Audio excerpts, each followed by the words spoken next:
Welcome to my vlog on coaching behaviour. So how can I improve as a coach? So to answer that question, I've videoed me coaching a gym session with one of my athletes, and what I'll do is I'll pick out a certain behaviour that I feel I can improve upon to improve me as a coach.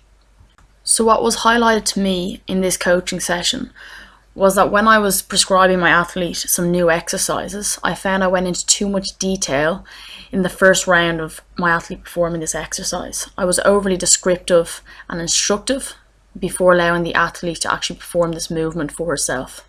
So let's have a look and a listen to where I'm overly descriptive when prescribing these exercises to my athlete.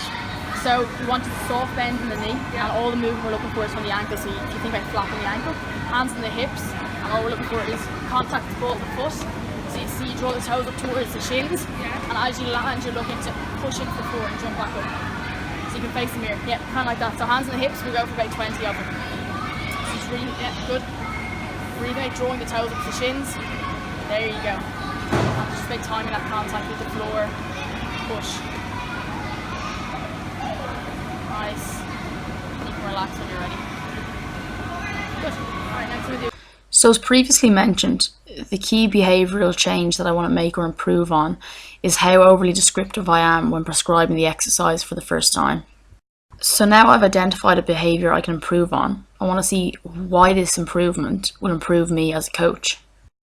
By being overly descriptive before allowing the athlete to actually perform the movement, I feel I take away the ability of the athlete to actually develop a movement strategy themselves without too much instruction.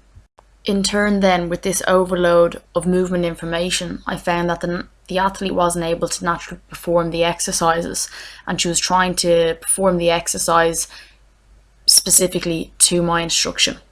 So this then leads into my ability as a coach to identify certain areas of movements that maybe my athlete is falling short on or not performing optimally. This identification process of a coach is extremely important when developing your athletes. To be able to do this and optimize these observations and improve your athletes to the most of your ability, I feel that the athlete needs to be moving or building movement strategies that come naturally to them. I feel this is extremely important, that as a coach you see how an athlete naturally manages a situation or develops movement strategies. Therefore, if there's any faults or they're not performing optimally, you're able to identify this and then improve or work on that. But if you're overloading the athlete with instruction from the beginning and they're trying to perform this movement in coordination with what you're saying, you're not getting a full or a true visualization of how they would naturally perform this movement. So with this in mind, this is really why I think this is a behavioural trait that I can improve on to improve me as a coach. It's something I was able to identify throughout this coaching session with all of the new exercises I was prescribing for this athlete. So here we'll look at another example of when this overload of information occurs. The opposite hand to the stable foot. Just remember, hip to heel, nice straight line. Nice and braced. Soft bend in the knee, lift that back heel towards the ceiling. Drive through the standing heel, squeeze the lift as you stand. Okay, makes sense. We go for 6 on each leg. Alright, so take your time with this one. 1. Good. So let's see, can we get more movement through the hip and less knee bend as we go. So the knee stays soft, but the angle doesn't change. And that movement, there we go, through the hips. Good. Excellent. So in the next few reps, I don't want that dumbbell to come as close to the floor. Stop just a little higher than you are, and stop that upper back kind of rounding if you can. Think about keeping those shoulder blades together. Just there, good, and back up. It's okay. So back leg is straight, straighten that back leg out, and lift with the heel, there we go. So see as that heel lifts, it forces the chest down, perfect. So how can I improve?